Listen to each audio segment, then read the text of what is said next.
Super the best yung packaging nila. Grabe. May box na yan. Tapos bubble wrap na. Tapos may ganitong wrapper pa. Oh, saan ka pa? Hindi ka nalugi. May dalawa siyang straw kasi yung binili ko is set na. Kailangan kasi is set yung bibilhin mo para magkaroon ng straw. Pag isa lang yung bibilhin mo, walang straw. So, dapat set talaga para magkaroon ka ng straw. Ingatan kasi glass. And then, after mo gamitin, pag hugas mo, merong ganito. Okay. Oh!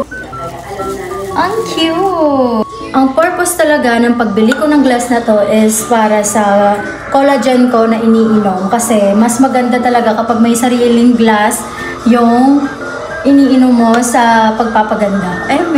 Mas maganda kasi talaga kapag may sariling glass yung collagen. Kasi yung mga baso lang namin dito is maliliit. Kailangan ko talaga medyo malaki-laki kaya umorder ako sa TikTok. Ang cute!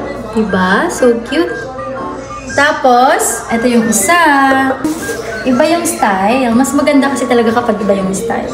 Ang cute, diba?